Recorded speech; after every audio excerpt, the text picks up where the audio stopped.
First up is Creed 3, which is the third of the Creed films, which are an offshoot of the Rocky films. And I will say that when they first announced the first Creed movie, I was not that excited. I was like, we don't need this, leave nostalgia in nostalgia's place. I don't need Sylvester Stallone back. I don't need any of this stuff. And then the movie came out and I went, okay, I very much enjoyed this. I really like what they did with the story. I thought, Sylvester Stallone's performance in the original one, and then the addition of Michael B. Jordan as Adonis Creed, I was like, yeah, this is interesting. It grounds it modern day, which I could connect to more easily. Some of the themes of the other Rocky movies don't always age as well, but this is the other thing about any sports movie, right? Especially one that focuses on individual athletes, is it's all the same formula within reason. And so if you like that formula, which I will not lie, I kind of enjoy that formula, it's great. But if you are looking for something new every time, that's not going to be what this is. And so I think by the time we got to Creed 3 or get to Creed 3, this is not my favorite of the three films. And I think there are a couple contributing factors. So the first one is, again, just the inherent premise of it where, the idea is Adonis Creed has effectively passed out of his prime. He's already been the champion, right? He's done the thing. Congratulations, Adonis / Michael B. Jordan's character. You did it. And so the problem with all these reboot or, continuing stories is instead of letting a character go out on top, we have to knock them down again in order to build them back up. And it gets a little bit recycled. And so that is the story of Creed 3, so he went out on top, he is retired effectively, and then a childhood friend shows up who went to prison, and there's a whole backstory there, and he wants to become the champion, and all these complicated, histories that we've never seen in any of the other films, so it's just cool, we're inserting this here, whatever. The other thing is, sports movies, so formulaic, not a bad thing, because you are gonna get exactly what you signed up for, but it doesn't break you out of the box a ton. I think Creed is sort of trying to do that a little bit here, but by bringing in somebody who had a tie to the person and all that stuff, but where it's going to end more often than not. And these are not superhero characters, but when you build a whole franchise around these characters, they do become sort of untouchable. And this is the problem I have with things not problem, but these are the things that you have to consider with movies like the Fast and Furious movies, right? Or James Bond is a perfect example of where the character has to become untouchable or, impervious to things because you are too afraid to do anything to them because you might want to bring them back for that next movie. And so the stakes feel dampened. And so that is how I felt going into Creed 3. And coming out of Creed 3 as well. It's Michael B. Jordan's directorial debut. I think he does a fine job. There are a couple sort of gimmicky things that I didn't know if I loved stylistically. And, it's his first time out directing, so I'm not going to knock him too hard for it. But there was something that felt a little bit, rookie-ish in parts of it. And again, I think these characters have become semi-unrelatable in that they are champions and they are, they've succeeded, they've done the thing, so it's not an underdog story anymore. And then you make the underdog effectively the anti-hero in this. And Jonathan Majors plays the childhood friend who comes back, and I think I mentioned, this is not a spoiler, but is out of prison and all this stuff. And I really liked Jonathan Majors in this. I think Jonathan Majors is great. And I saw this very closely to when I saw Ant-Man and the Wasp: Quantumania. And I was like, oh, this is the performance I wanted from Jonathan Majors in Ant-Man and the Wasp: Quantumania, in the sense that I was like, he is a believable anti-hero or villain, for lack of a better word. I was like, they also exist. He and Michael B. Jordan exist in the same world and speak the same language, whereas in Ant-Man and the Wasp: Quantumania, I felt like Jonathan Majors was trying to perform Shakespeare and Paul Rudd was trying to do stand-up. And that's not their faults. I feel like those are the directions they were given. But I was like, oh, this is the dynamic I want between my protagonist and my antagonist, in that, they exist in the same world. There are conflicts between them that I believe. They are grounded in each other. And so I thought this was a much more effective use of Jonathan Majors, which I, again, will give some credit to Michael B. Jordan for, directing him, and a lot of credit to Jonathan Majors for just being Jonathan Majors. So I thought that worked really well. But then again, and I am someone who enjoys a sports movie, who enjoys I like the fighting parts. They get a little bit excessive maybe at points. I like the training montages. I did miss the music, I will not lie. But, I am someone who likes sports and athletics and stuff like that. And I can get how it could be a little bit of a drag for people who are not and are like, yes, I get it, I want the family conflict. And then there is this whole sort of balancing the family side of it with Tessa Thompson is back as Bianca, who is, Adonis's partner at this point. They have a kid.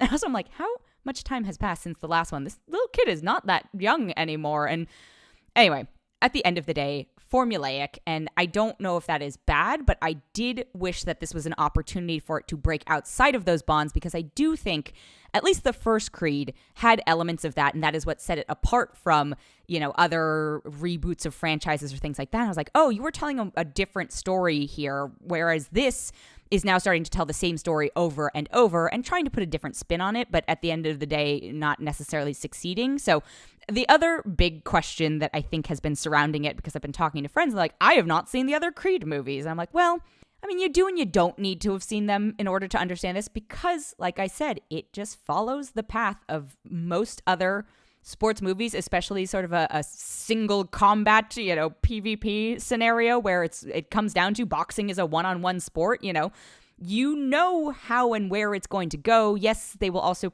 pretty much fill you in on some of the backstory.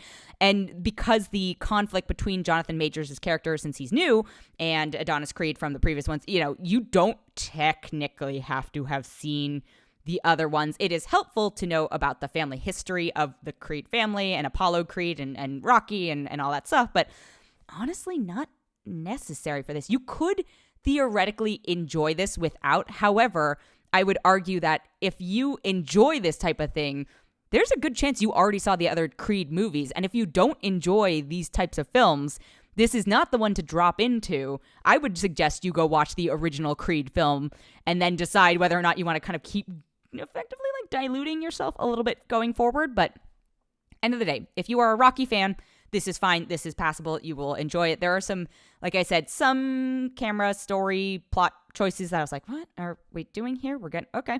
And I respect experimentation, but I don't know if it succeeded, but that's okay. Maybe the success is in trying. I think Jonathan Majors is great in this. I think Michael B. Jordan is fine as Adonis, but I think perhaps I could be, making this up, but in his attempt to balance the role of being a director and a performer, he scaled back on the presence of the Adonis character, and in order to focus on, Jonathan Majors' character, which I think is actually a smart move. But sometimes his scenes, I'm like, what? His being Michael B. Jordan's, I'm like, what is happening here? Is this a necessary scene to move the things forward? Tessa Thompson's great. Like I said, if you enjoy these films, this will be fine and you will have a good time. If you were not on board, even though you can drop in at this point, this is not the one. I would encourage you to watch the first Creed film. Overall, I'm going to give this a 3.4 out of 5. The other film I have this week is called Operation Fortune, and I don't think I had seen any marketing materials about this movie up until right when it came out. It's another Guy Ritchie film, and I think I've been relatively vocal that I'm not the biggest Guy Ritchie fan. One of his last films I was very much not a fan of.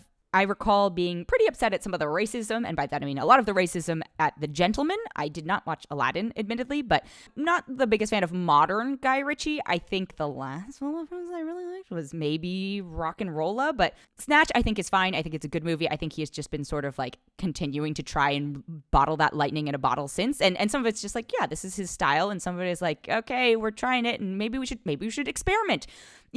Like with Creed 3, it is okay to experiment, and it's okay to fail, but if you keep doing the same thing over and over, sometimes it's great and sometimes it gets really tiresome. So Operation Fortune, it feels like it is either trying to be the start of a franchise or it was effectively like the Bobo version of another franchise. Stars Jason Statham, who kind of plays the same character in every movie at this point, which I don't inherently have a problem with because he is charismatic, and I think he is part of the thing that maybe saves this from being like a 0 out of 5. But this is, if you have ever wanted an action movie narrated to you instead of shown to you, I have a movie for you, and it is Operation Fortune. There is so much exposition over action sequences. And I'm like, Guy Ritchie, I think you know how to direct an action sequence. Why are you having a character narrate over and be like, this guy's over here and this guy's over here? And it's supposed to be the like guy in your ear, turn left type of stuff, but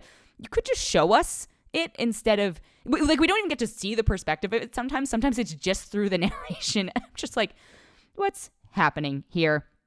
The rest of the cast also very good. You've got Aubrey Plaza, who I'm a big fan of. I don't think she is being utilized as effectively as she could be here. She's playing her sort of dry wit, smart, snappy character. She's sort of a hackery character in all of this stuff. But then by the same token, she's also playing sort of like a vixen-y and that's not to say she can't play sexy or whatever it is, but she's flipping back and forth, and her dryness and Jason Statham's dryness, it might be too dry as a byproduct. I am all for having a female character who is an equal in terms of skill set and value and all that stuff to the team, but there's just something about like the two of them. There's too much of the sameness in this, and unfortunately, because for whatever reason she does not come out as well. I just wish this film had offered her more and utilized her range more, because they try and show her range, when she does the sort of sultry, like, oh, it has to be seductive-ish or flirty, and then she's in hacker mode, and I'm like, this is kind of the same performance for both of you, and I think you're capable of more, but were you just not asked to do more? I'm not sure. You've also got Josh Hartnett, who plays a movie star within the thing, which I think is fine. He's not the first person who pops to mind for that stuff, but I was like, yeah, it works. Carrie Ells plays the sort of, mission controller character. He's fine as well. I'm going to keep using the word fine.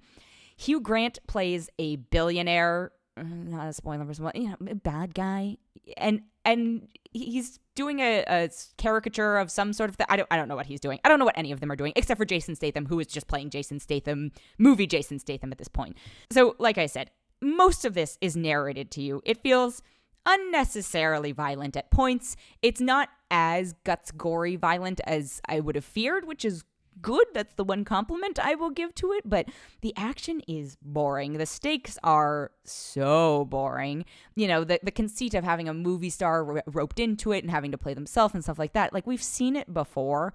And so I didn't find there to be any redeeming or very few redeeming qualities out of this. You can watch Jason Statham do action in other movies and to scratch that itch. You can watch Carrie Ells be charismatic in other movies and scratch that itch. You could watch Hugh Grant play a nefarious character in Paddington 2. I think that would be a much better use of your time. So, like I said, there's not a lot going on for this. But if it weren't for the fact that this is out in theaters, if this was just out on streaming, I'd be like, yeah, just put it on the background or something like that. And ironically, then having it narrated to you would be of benefit because you don't have to watch it. But if you were thinking of going out to the movies, and just be warned, you're going to have to sit through a lot of narration, a lot of very tech-heavy, mumbo-jumbo-y scenes, which are always hard to do. Even James Bond, it's tough. The narration, 30 seconds to the hack is complete and blah, blah, blah, blah. The humor of the collective group does not gel as well as it could have. Again, a lot of it's riding on Statham's back. I would actually prefer to see like an Aubrey Plaza-led version of this and maybe not have a Statham in the way. I think Spy is a good example of maybe what I would gravitate towards more if we're going to have this sort of, tongue-in-cheekness. But yeah, overall, I don't even think like Guy Ritchie superfans will be like, yeah, this is the best. So overall, I'm going to give Operation Fortune a 2 out of 5.